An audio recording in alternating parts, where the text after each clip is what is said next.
Welcome to red TV. నేను మీ తేజ.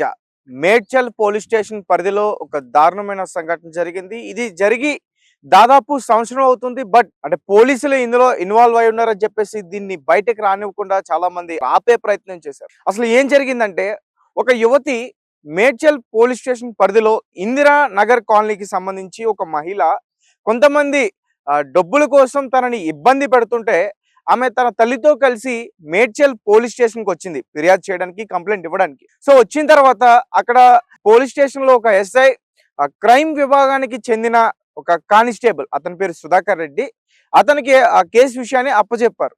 అంటే ఒకసారి డీటెయిల్స్ అన్ని కూడా కలెక్ట్ చేసుకుని ఇన్వెస్టిగేషన్ చేయండి, తనని ఎవరో బెదిరిస్తున్నారు, బ్లాక్మెయిల్ చేస్తున్నారంట, ఒకసారి కనుక్కోండి, కాల్ చేసి అసలు మాట్లాడే ప్రయత్నం చేయండి అని చెప్పేసి అతను చెప్పడం జరిగింది. తర్వాత సుధాకర్ రెడ్డి ఈమె దగ్గర మరిన్ని విషయాలు అన్ని కూడా తెలుసుకునే ప్రయత్నం చేశాడు. తన నెంబర్ కూడా ఇచ్చాడు. ముఖ్యంగా సుధాకర్ రెడ్డి తన పర్సనల్ నెంబర్ ఆ మహిళకి ఇవ్వడం జరిగింది. సో ఇచ్చిన తర్వాత ఆ రోజు వాళ్ళు ఇంటికి తిరిగి వెళ్ళారు, తల్లి కూతుర్లు.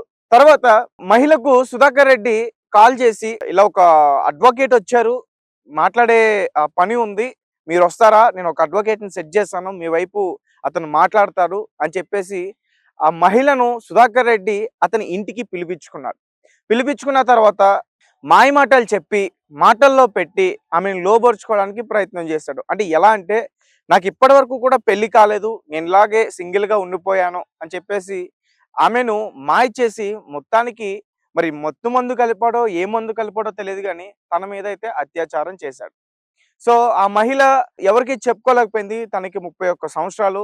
అంటే అతను కూడా సింగిలే కదా అని చెప్పేసి ఆ మహిళ మరి అనుకుందో, లేకపోతే మరి ఇద్దరి మధ్య ఆ రోజు ఎలాంటి వాతావరణం జరిగిందంటే, ఇతనేమన్నా ఆమెను బ్లాక్మెయిల్ చేశాడా, లేకపోతే వేరే రకంగా ఏమైనా ఇబ్బందులు పెట్టాడేమో తెలియదు, కానీ ఆ రోజైతే అడ్వకేట్ సెట్ అయ్యాడని చెప్పేసి పిలిపించాడు. అదంతా అబద్ధం. ఆమెను లోబరుచుకోవడానికి అతను ఆమెను ఇంటికి పిలిచి ఆమె పైన అత్యాచారం చేశాడు. దాని తర్వాత మళ్ళీ రెండవసారి కూడా అదే విధంగా ఆమె ఇంటికి పిలిపించి మళ్ళీ ఇంకొకసారి ఆమెపై అత్యాచారం చేశాడు.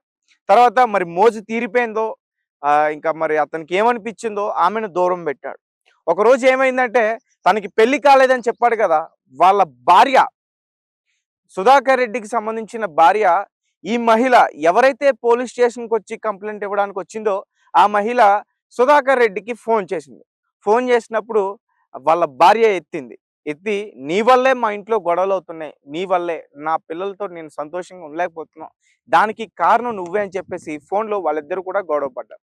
అయితే సుధాకర్ రెడ్డి ఆమె నుంచి తప్పించుకోవడానికి మరి ప్లాన్ చేసుకున్నాడో, లేకపోతే ఇదంతా తనకి ఎలా చేస్తాడో తెలియదు, కానీ మహిళ ఇంటికెళ్ళి, ఇద్దరు భార్యాభర్తలు కూడా ఇద్దరు వాళ్ళ ఇంటికెళ్ళి ఆమెను కొట్టి చిత్రహింసలు పెట్టి ఆమెతో ఫినాయిల్ తాగించడానికి కూడా ప్రయత్నించారంట. ఇవన్నీ కూడా రీసెంట్ గానే బయటకు తెలుస్తున్నాయి. సో ఇది జరిగి ఆల్మోస్ట్ సంవత్సరం అవుతుంది. గత సంవత్సరం మార్చ్ 21 తేదీన ఇదంతా కూడా జరిగింది. ఆమె పోలీస్ స్టేషన్కి వెళ్ళడం, కంప్లైంట్ ఇవ్వడం, ఇదంతా కూడా.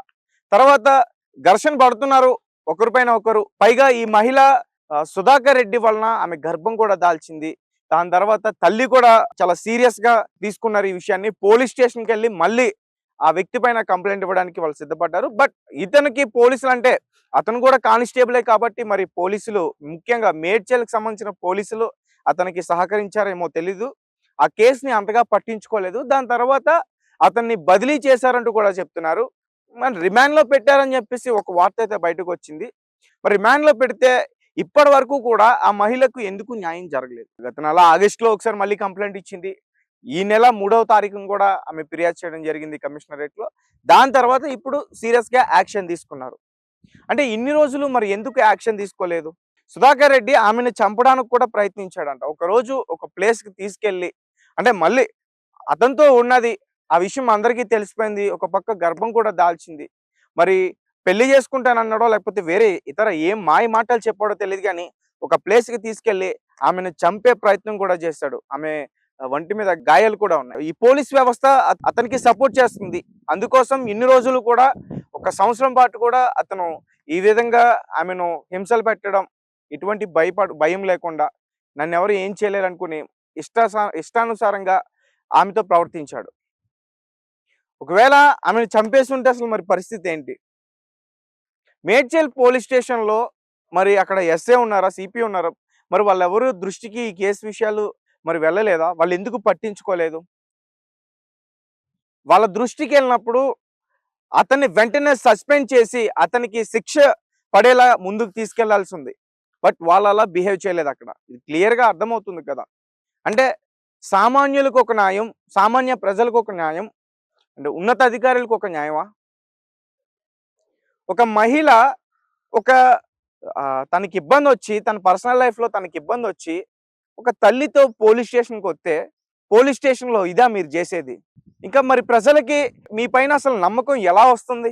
అందరిని అనట్లేదు.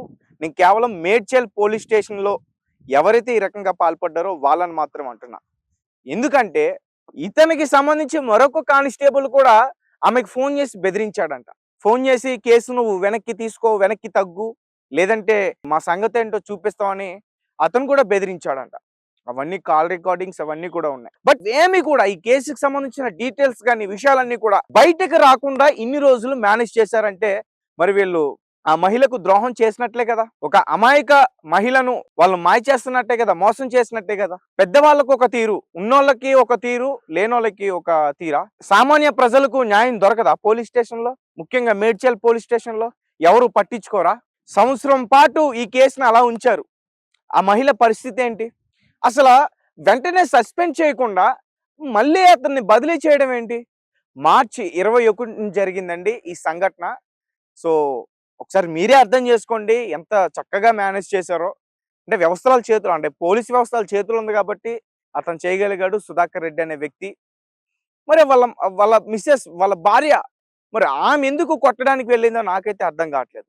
ఒకవేళ ఇప్పుడు కూడా మరి ఆమెకి ఎటువంటి బెదిరింపులు వస్తున్నాయేమో తెలీదు గానీ, ఇప్పుడు కూడా తెలియకపోతే అసలు ఆమెను ఏం చేసేసేవారో. 2 సార్లు, ఒకసారేమో పెనాయిల్ తాగించి చంపడానికి ప్రయత్నించారు. రెండోసారి ఒక ప్లేస్‌కి తీసుకెళ్ళి మాయమాటలు చెప్పి అక్కడ చిత్రహింసలు పెట్టి తనను కొట్టాడు.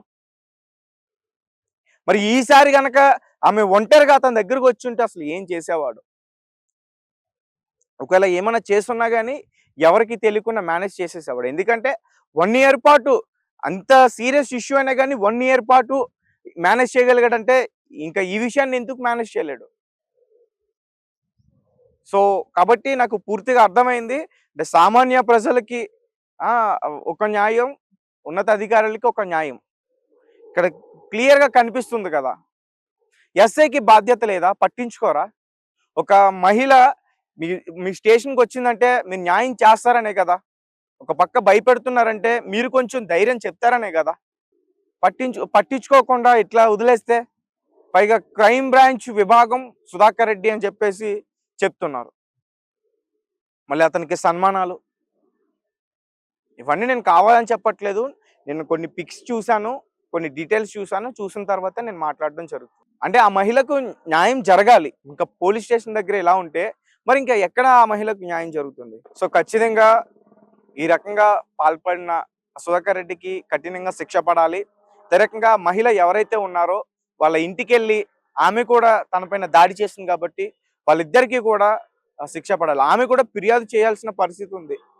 ఒక తనని పెళ్లి చేసుకొని ఒక భార్య ఉండి మరొక మహిళకు మరి అతను నాకు పెళ్లి కాలేదని మాయమాటలు చెప్పాడు. ఈమెను కూడా మోసం చేసేట్టే కదా! పాపం ఆమె పిల్లల్ని చూసి లేకపోతే ఎవరిని చూసి మరి ఆమె ఊరుకుందే గాని, కానీ ఆమెది కూడా ఇందులో ఖచ్చితంగా తప్పుంది. ఆమె కూడా కంప్లెయింట్ ఇవ్వాల్సిన పరిస్థితి అయితే ఉంది. సో కాబట్టి సుధాకర్ రెడ్డి అనే వ్యక్తికి